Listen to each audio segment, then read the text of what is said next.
Hold up.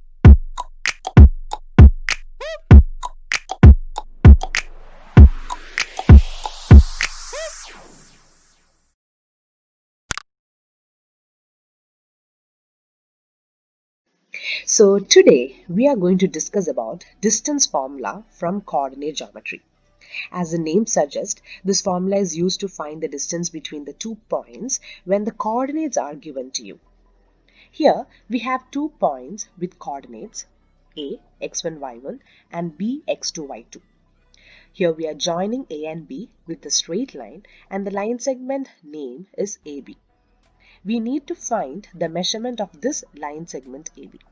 And this is found with the help of distance formula given by square root of x2 minus x1 the whole square plus y2 minus y1 the whole square. Something very interesting about this formula is that since we are adding squares of two quantities inside the square root, the value inside the square root is never negative. It will be always a positive value. And since we are finding the distance between 2 points and distances can never be negative, we only consider the positive value of the square root. Okay.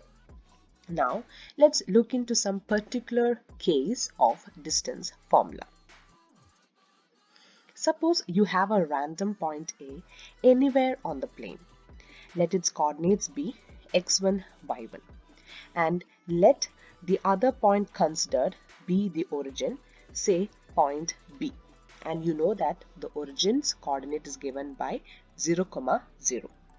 Now we are applying the distance formula to find the distance between these 2 points A, B. So when we are applying, we get the formula as square root of x1 square plus y1 square. Thus, if one of the points of the two given points is origin, then the distance formula will get reduced to square root of x1 square plus y1 square, where x1 and y1 are the coordinates of the random point considered. You don't have to again use the distance formula from the start. You can just directly apply this. Now, let's look into some instances where distance formula is used. Okay. Suppose three given points, that is A, B and C, and you need to prove that the triangle formed by the three given points are that of an isosceles triangle. How shall we do that? Okay. So in such cases, we first find the measurement of all the three line segments using the distance formula. That is AB, BC and CA. And then we check for the properties of an isosceles triangle. Now, what is the property of an isosceles triangle? If any two sides' length are equal, then we say that it is an isosceles triangle. That is, if AB is equal to BC, or AB is equal to AC, or BC is equal to AC. So that's how the case for isosceles triangle. What if you need to show that it is part of an equilateral triangle? Then also the condition is the same. We first find the measurements of AB, BC and CA using our distance formula. And we check for the property of equilateral triangle. That is, all the three sides' length have to be equal. That is, AB is equal to AC is equal to BC.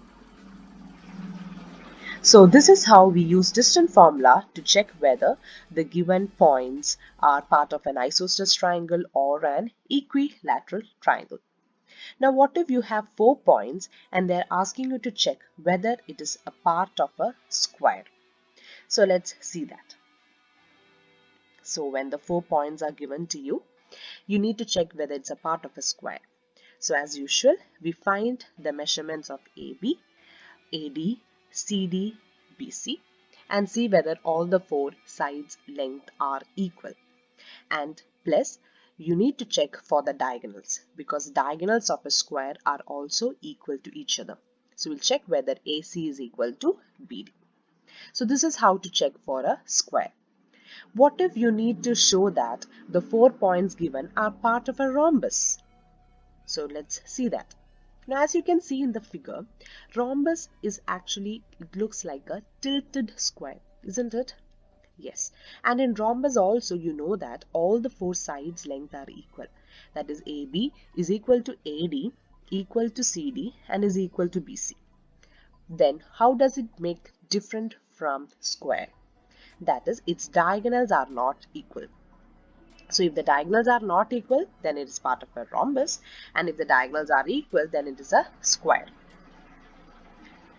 So this is how we use a property to check whether the points given are part of a square or a rhombus.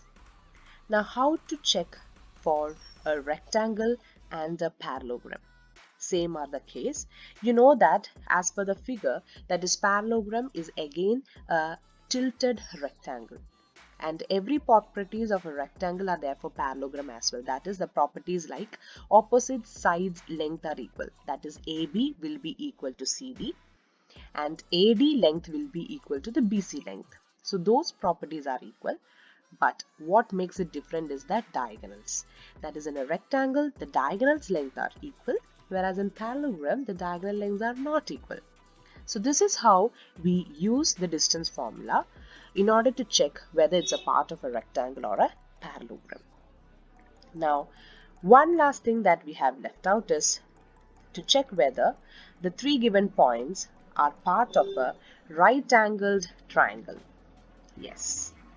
Now, what do you mean by a right-angled triangle? Right-angled triangle means a triangle with one of the angles as 90 degree. So here the angle A is considered to be 90 here. So how to check it? Let's find it out. So as usual, we find all the three line segments length, that is AB, BC and CA.